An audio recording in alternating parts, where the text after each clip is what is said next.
حضرت اسماء رضی اللہ تعالیٰ عنہ فرماتی ہیں کہ نبی کریم صلی اللہ علیہ وآلہ وسلم نے مجھ سے ارشاد فرمایا، صدقہ و خیرات کو مت روکنا ورنہ تمہارا رزق بھی روک دیا جائے گا۔ مسلمانوں میں کامل مومن وہ ہے جس کے اخلاق اچھے ہوں، اور تم میں بہترین وہ شخص ہے جو اپنی بیوی سے اچھی طرح پیش آئے۔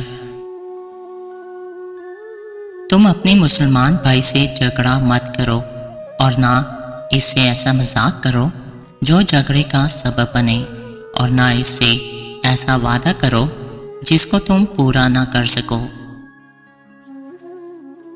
حضرت محمد صلی اللہ علیہ وآلہ وسلم نے فرمایا، 8 لوگوں کی نماز خدا کبھی قبول نہیں کرتا۔ نمبر 1، مالک کے گھر سے بھاگ جانے والے غلام کی جب تک وہ واپس مالک کے پاس نہ آئے۔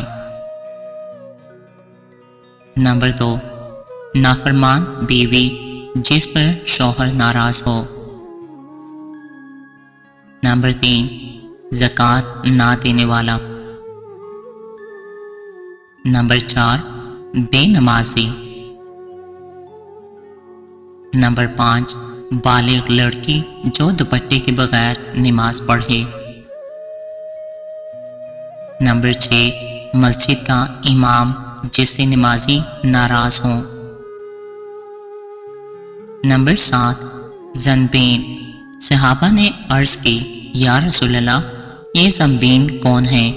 آپ نے فرمایا، بہانہ اٹھانے والے۔ نمبر 8، نشہ کرنے والا۔ یہ وہ افراد ہیں جن کی نماز خدا تعالیٰ قبول نہیں فرماتا۔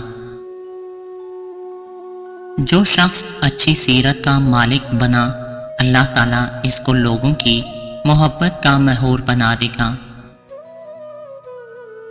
جس شخص کو اللہ نے بیٹیاں عطا کی اور وہ ان سے حسن و اخلاق کرے تو یہی بیٹیاں اس کے لیے جہنم سے بچنے کا ذریعہ بن جاتی ہیں۔